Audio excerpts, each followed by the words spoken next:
दोस्तों, मैं साधना बनारसी। बचपन में जैसे ही गर्मियों की छुट्टी शुरू हो जाती है, अक्सर बच्चे गर्मी की छुट्टी बिताने अपने नाना नानी या दादा दादी के घर जाते हैं, जहां पर उन्हें अपने ननिहाल में या गांव में खूब धमाल चौकड़ी करते हैं और फिर दिन भर मस्ती करने के बाद रात में अपने नानी से या दादी से नई नई कहानियाँ सुनने को मिलती है, जो काफ़ी मज़ेदार और सीख देने वाली होती है। इसलिए बचपन में सुनी कहानियाँ हमें अक्सर याद रहती हैं। तो चलिए आज हम यहाँ पर नई नई कहानियाँ आप सभी को सुनाती हूँ, जिन्हें पढ़कर आप अपने बचपन के दिनों को याद कर सकते हैं और इन नानी या दादी की कहानियाँ से सीख भी ले सकते हैं। तो चलिए नानी की कहानी, मज़ेदार कहानियों को जानते हैं, जिनसे हम अच्छी शिक्षा भी ले सकते हैं, जिनसे हमें अच्छाई के मार्ग पर चलने की प्रेरणा भी मिलती है।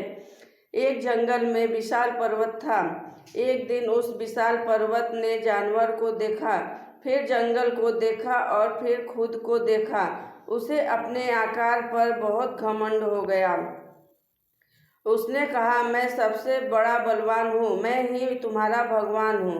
पर्वत की यह बातें सुनकर सभी जानवरों को बहुत गुस्सा आ गया।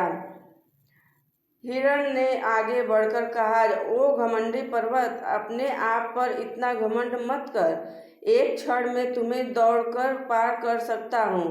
पर पर्वत पर थोड़ी ऊपर चढ़ने के हिरण लड़खड़ा कर गिर गया। पर्वत दिल खोलकर हंसा। इसी तरह हाथी, घोड़ा, ऊंट, जिराफ सभी ने कोशिश की, पर वे पहाड़ को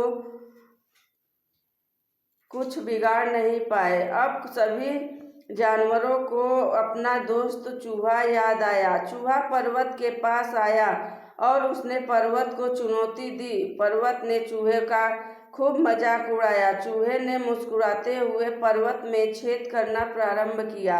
अन्य चूहों ने भी पर्वतों में छेद करना चालू कर दिया। पर्वत घबरा गया। उसने सभी जानवरों से माफी मांगी। इस तरह पर्वत के घमंड को एक छोटे से चूहे ने तोड़ दिया। दोस्तों, जीवन में हमें कभी घमंड नहीं करना चाहिए, क्योंकि घमंड करते हैं एक दिन निश्चित ही उनके घमंड का अंत भी होता है। इसलिए हमें लोगों के साथ घमंड के बजाय शांत व सरल स्वभाव रखना चाहिए। दोस्तों, कहानी कैसी लगी? अगर आप सभी चैनल को सब्सक्राइब नहीं किए तो चैनल को सब्सक्राइब करना ना भूलें। धन्यवाद।